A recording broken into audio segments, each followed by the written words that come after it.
ఉగాది పర్వదినం, ఉగాది పండగొస్తుంది. ఉగాది రావడమే ఏపీ రాజకీయాల్లో ఒక పెను భూకంపం రాబోతోందంటూ కూడా విశ్లేషణలు వినిపిస్తున్నాయి. ఇకపై జరగబోయేటువంటి పరిణామాలు మరో ఎత్తు. ఇన్నాళ్ళు రాజకీయాలు వేరు, ఇక మీద ఉగాది తర్వాత రాజకీయాలు వేరు అంటున్నారు ఏపీలో.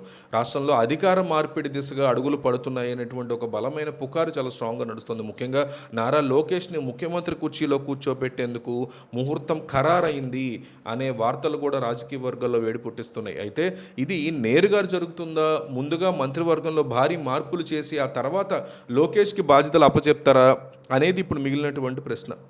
ఒకవేళ మంత్రివర్గ విస్తరణ జరిగితే పాత ముఖాల్ని పక్కన పెట్టి పూర్తిగా లోకేష్‌కి నమ్మకస్తులైనటువంటి వారితో కొత్త టీంని ఏర్పాటు చేసేటువంటి అవకాశాలు స్పష్టంగా కనిపిస్తున్నాయి మనకి.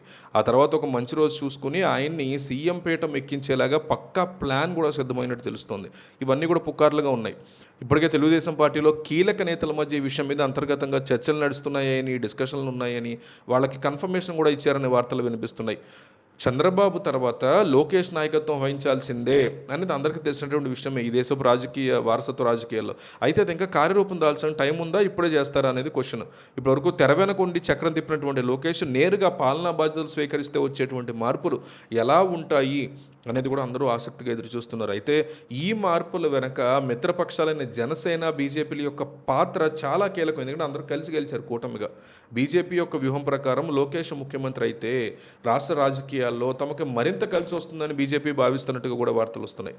ఆయన సీఎం అయితే రాష్ట్రంలో ఒక ప్రాంతీయ పార్టీ బలహీనపడితేనే జాతీయ పార్టీకి చోటు దక్కుతుంది అనేది బీజేపీ ఆలోచనగా ఉంటూ వస్తుంది. ఏ రాష్ట్రం తీసుకున్నా.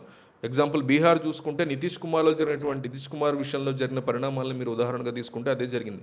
మిత్రపక్షంగా ఉంటూనే మెల్లగా తమ బలాన్ని పెంచుకోవడం అనేది బీజేపీకి అలవాటే బీహార్లో ప్రూవ్ చేసుకున్నారు అనేక ప్రాంతాల్లో కూడా. సో సీఎం సీట్లో లోకేష్ను కూర్చోపెట్టేందుకు ఈ కారణం చేత వాళ్ళు కూడా సానుకూలంగా ఉన్నారంటున్నారు. ఓ పక్క జనసేన అధినేత పవన్ కళ్యాణ్ కూడా ఈ మార్పు మీద ఆయన ఎలా స్పందిస్తారు అనేది కూడా చర్చనీయాంశంగా మారింది. పవన్ కళ్యాణ్ విషయంలో చంద్రబాబు దగ్గర ఒక ప్రత్యేకమైనటువంటి ప్లాన్ ఉందని కూడా సమాచారం. కానీ కూటమిలోని 3 పార్టీల మధ్య బయటకు అంతా బాగున్నట్టు కనిపిస్తున్నా లోపల మాత్రం ఎవరికి వారు తమ బలాన్ని పెంచుకునేటువంటి ప్రయత్నంలోనే స్ట్రాంగ్గా ఉన్నారు. ముఖ్యంగా జగన్మోహన్ రెడ్డికి ఉన్నటువంటి ఓటు బ్యాంకు బలము వేరుగా ఉన్న నేపథ్యంలో ఈ ముగ్గురు కలిసి చేసేటువంటి రాజకీయ క్రీడ ఏ మలుపు తిరుగుతుంది, ఎటు వెళ్తుంది అనేది కూడా చూడాలి.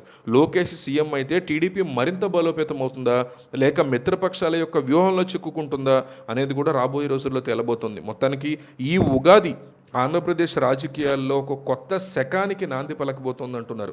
అధికార మార్పిడి జరిగినా లేక మంత్రివర్గంలో మార్పులు వచ్చినా అవి రాష్ట్ర భవిష్యత్తుని ఖచ్చితంగా ప్రభావితం చేసేలా ఉంటాయని రాజకీయ నిపుణులు కూడా భావిస్తున్నారు. ఈ పరిణామాలు రాబోయే ఎన్నికల మీద కూడా గట్టి ప్రభావాన్ని ఖచ్చితంగా చూపిస్తాయి, డౌట్ లేదు దాంట్లో.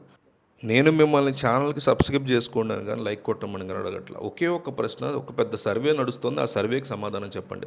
ఇప్పటికిప్పుడు ఏపీలో ఎన్నికలు పెడితే జనం ఎవరికి ఓటేస్తారు? Vote for Chandrababu, vote for Jagan, ఈ రెండిట్లో ఒక్కటి కామెంట్ చేయండి. ప్రజలు ఎవరి వైపు ఉన్నారు, ప్రజలు ఎవరిని నమ్ముతున్నారు అనేది ఈ సర్వే దెబ్బకి తేలిపోవాలి. మన కామెంట్ సెక్షన్ చూస్తే కనీసం 500 to 1000 కామెంట్లు టార్గెట్. ప్రజలు ఎవరి వైపు ఉంటున్నారు, ఇప్పటికిప్పుడు ఎలక్షన్ వస్తే ఎవరికి ఓటేస్తారనేది తేలిపోవాలి. Vote for Chandrababu, vote for Jagan, ఈ రెండిట్లో ఒకటి కామెంట్ చేయండి.